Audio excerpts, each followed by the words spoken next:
Nega tiroksin gormoni oshsa ozib ketamiz-u, kamaysa semiramiz? Nima bu gormon tanamizga dushmanmi? Yo'q, hammasi aslida fiziologik jihatdan to'g'ri. Avvalgi darsimizda biologik zavodimizda tiroksin sintezini ko'rgan bo'lsak, bu darsda uning vazifalarini birma-bir ko'rib chiqamiz. Bugungi videodan keyin qalqonsimon bez faoliyatini ushbu ikki xil personaj orqali tasavvur qilishni o'rganasiz. Avvalgi darsda aytilganidek, qalqonsimon bez gormoni nishon hujayra yadrosi ichidagi retseptorga ta'sir ko'rsatib, turli oqsil va fermentlar sintezini oshirib beradi.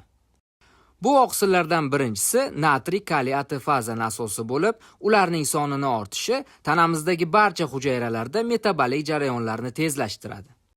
Bu nasos to'liq ATF hisobiga ishlashini hisobga olsak, ATF ga bo'lgan talabimiz ham tabiiy ravishda ortadi. Natijada energiya ishlab chiqarish jarayoni uchun tanaga ko'proq kislorod kirishi kerak bo'ladi va buni oqibatida nafas olishimiz tezlashadi, ya'ni giperventilyasiya kuzatiladi. Metabolizm tezlashishi hisobiga kuchli issiqlik ajralishi tanamiz haroratini oshirib yuboradi. Tiroksin gormoni faqat metabolizmni tezlashtiribgina qolmay, yana bir muhim oqsil, yurakda joylashgan beta-1 adrenoretseptorlar sonini ham oshirib, unga adrenalin va noradrenalin ko'proq birikadi va natijada yurak urishlar soni ortib, yurak kuchliroq va ko'proq qon otib beradi.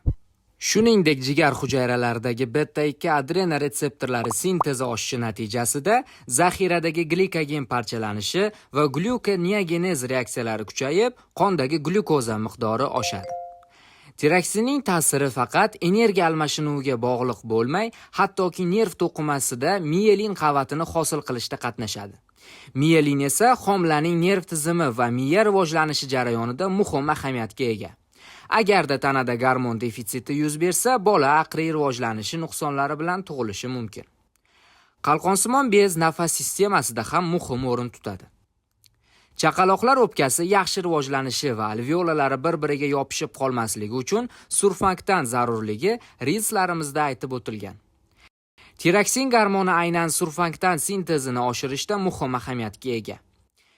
Endi asosiy savolimizga qaytsak, nega unda bu gormon oshsa ozib ketamiz? Sababi oddiy.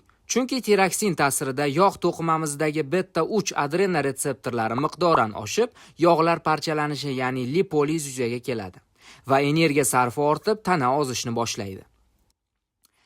Gormon kamayganida esa yog'lar to'planib qolib, semirish yuz beradi. Tana bu gormonal jarayonlarni qaytar aloqa mexanizmi orqali nazorat qilib turadi. Ya'ni tanada gormonga talab oshsa, gipotalamus qalqonsimon bezni gormon ishlab chiqarishga undaydi. Aksincha, gormon ko'payib ketsa, tiroksinning o'zi manfiy aloqa orqali gipotalamus va gipofiz bezini bloklab, ortiqcha sintezlanishga yo'l qo'ymaydi.